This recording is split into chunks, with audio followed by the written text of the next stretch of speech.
La question n'est pas de savoir si tu vas revoir les enfants, la question est de savoir comment éviter de ne pas les revoir, n'aballer dans ton camp. Ces mots, je les ai jamais oubliés, ils sont restés là, gravés dans ma mémoire.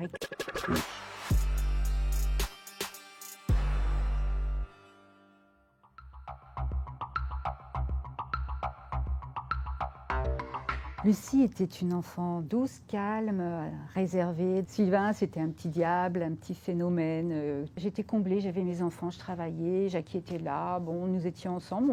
Dans un premier temps, c'était agréable, on était heureux quand même. Enfin, il y a eu un moment où ça a basculé, presque rapidement. J'aimerais bien parler d'une anecdote qui a provoqué une grande peur en moi, une peur qui m'a bouleversée énormément. Nous regardions un film sur l'adultère, et c'est l'histoire d'un homme qui tue sa femme parce qu'elle l'a trompé. Et lui me dit si tu me trompes, moi je te tue pas, tu mets une balle dans la moelle épinière et tu seras paralysé toute ta vie. Il a réussi en partie. Jackie et moi, nous nous sommes séparés en avril 1990. Et nous avions décidé de faire un break. Nous nous sommes revus en fin août 1990. J'ai fait part de mon intention de divorcer. Lui n'était pas du tout d'accord. Il voulait continuer la vie avec moi et j'ai refusé. Il m'a poussée vers la sortie et je vais pour embrasser ma fille, il refuse que je l'embrasse. Sylvain qui jouait dans la pièce à côté, j'ai pas pu lui dire au revoir, j'ai pas pu le voir même. Une dernière fois.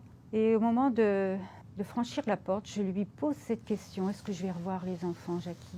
Quel parent pose cette question à son conjoint quand il quitte son enfant? J'aime croire rarement. Et la réponse à cette question, je l'ai eue quelques jours après dans la boîte à lettres. La question n'est pas de savoir si tu vas revoir les enfants, la question est de savoir comment éviter de ne pas les revoir, n'aballer dans ton camp. Ces mots, je les ai jamais oubliés, ils sont restés là, gravés dans ma mémoire et quelque part, ils me renvoyaient à moi la culpabilité de savoir si oui ou non, j'allais les revoir. Il fallait que je revienne vivre avec lui. Et je n'ai jamais revu mes enfants. C'est la dernière fois que j'ai revu mes enfants. Je suis allée voir les gendarmes, je suis allée voir le médecin. Tout le monde me dit que c'est de l'intimidation. Mon avocate m'a dit récupérez vos enfants, ensuite nous déposerons une main courante, nous ferons le nécessaire pour éloigner votre mari des enfants. Elle m'avait cru, sauf que c'est pas moi qui avais les enfants. Ils étaient encore en congé chez lui, c'était les vacances scolaires et je devais retrouver les enfants le mercredi qui suivait. Et j'ai attendu. Il est patienté. Et pourtant, je pressentais beaucoup de choses, mais comment croire des choses impossibles, quoi. Comment croire qu'un père va tuer ses enfants, quoi. C'est impossible, ça paraît mais invraisemblable. Même s'il me disait la nuit quand il m'appelait, dès qu'il avait les enfants, que je ne reverrais plus les enfants, je n'y croyais pas, même si ça me terrorisait, même si ça m'empêchait de respirer. On ne peut pas croire à ça, c'est pas possible. Comment c'est possible? Le mercredi suivant, je devais les retrouver et je les ai pas retrouvés. Et ma vie a basculé. Comment peut-on survivre à la mort de ses enfants sinon en essayant de trouver de l'amour, en essayant de rencontrer les gens qu'on aime? On fait comme on peut. En fait, on fait comme on peut, on ne fait pas ce qu'on veut. Quand on est dans ce traumatisme-là, c'est de la survie. Et j'ai eu Thibaut, Angélique, qui m'ont bien maintenue en vie, qui m'ont réjouie. On m'a dit, dis donc, Patricia, il y en a beaucoup qui ont pensé qu'elle n'a pas perdu de temps pour avoir d'autres enfants. Parce qu'il fallait combien de temps pour que j'aie un petit peu de bonheur? Combien de temps il fallait que j'attende? Combien de temps, dites-moi?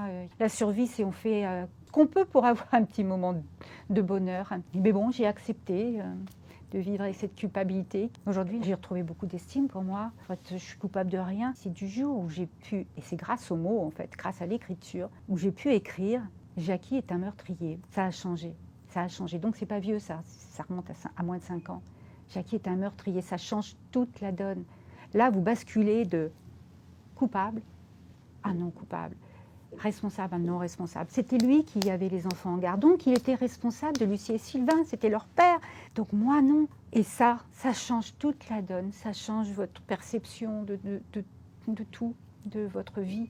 Malheureusement, il existe toujours des violences familiales, des violences envers les enfants. Je sais que ça existe encore, ce genre d'événement. Et ce que j'ai envie de dire, ne passez jamais à côté d'un mot déplacé.